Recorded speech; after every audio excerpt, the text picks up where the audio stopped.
Hello friends, BD study Bangla YouTube চ্যানেলের আরও একটি নতুন ক্লাসে তোমাদের সবাইকে স্বাগত জানাই। তো ক্লাসটি শেষ পর্যন্ত দেখো এবং চ্যানেলে নতুন হলে চ্যানেলটি অবশ্যই সাবস্ক্রাইব করো। দেখো প্রথম প্রশ্ন, শিক্ষা মানুষ তৈরি করে, উক্তিটি কার? তো এই উক্তিটি করেন স্বামী বিবেকানন্দ। ঠিক আছে, অপশন বি হচ্ছে সঠিক উত্তর। তারপর দেখো দ্বিতীয় প্রশ্ন, পঞ্চম শিখ গুরু অর্জুনকে কে হত্যা করেন? তো খুবই গুরুত্বপূর্ণ প্রশ্ন।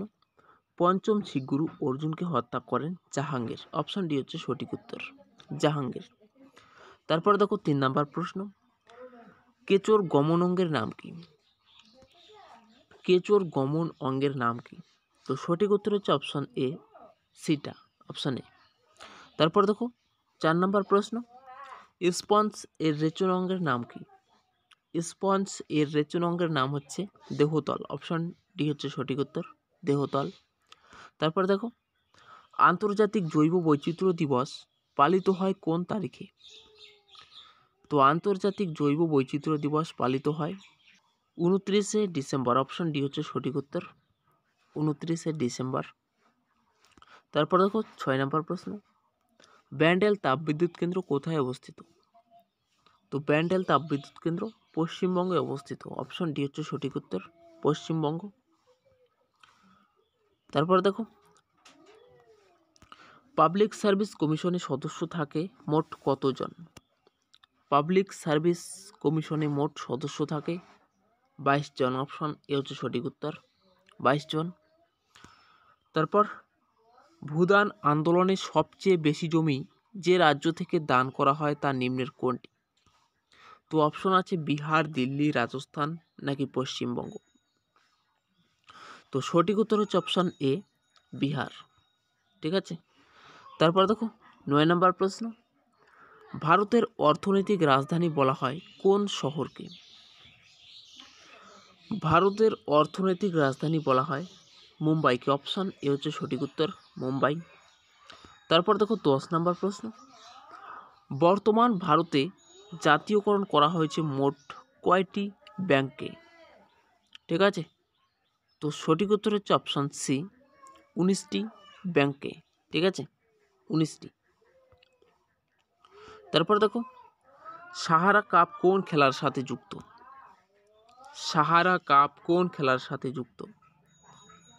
ঠিক আছে, সাহারা কাপ ক্রিকেট খেলার সঙ্গে যুক্ত। অপশন সি হচ্ছে সঠিক উত্তর, ক্রিকেট। এবং তার সঙ্গে দেখো ক্রিকেটের সঙ্গে যুক্ত আরও কিছু পুরস্কার বা কাপ। ঠিক আছে, Asia cup, Charminar challenge trophy, Benson Hedges cup, champions trophy, CK Naidu trophy, Cooch Behar trophy, Ranji trophy, ICC বিশ্বকাপ ইত্যাদি।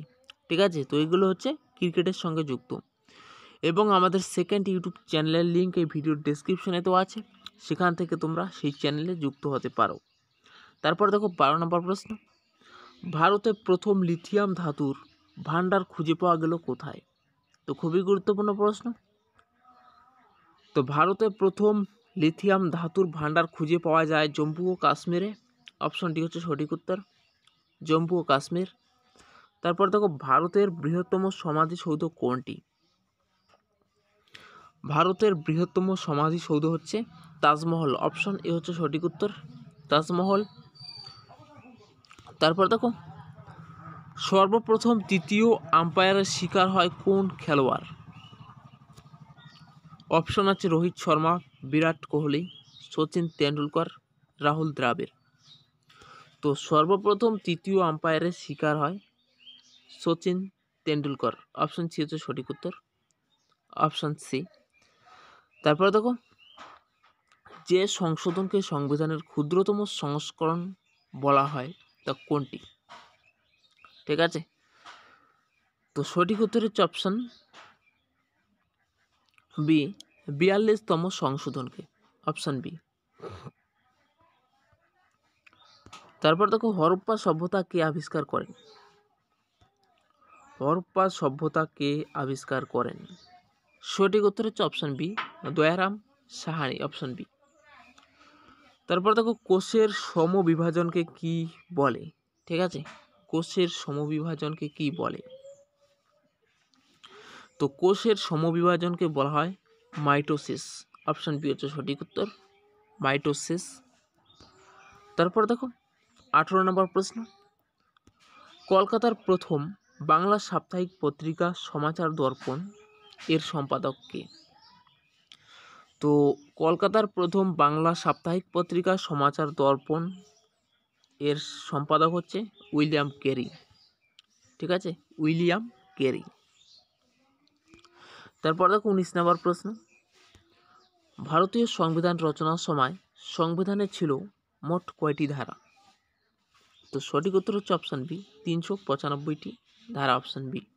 তারপর দেখো ভারতে প্রথম কাগজের মুদ্রা চালু হয় কত সালে? ঠিক আছে, খুবই গুরুত্বপূর্ণ প্রশ্ন।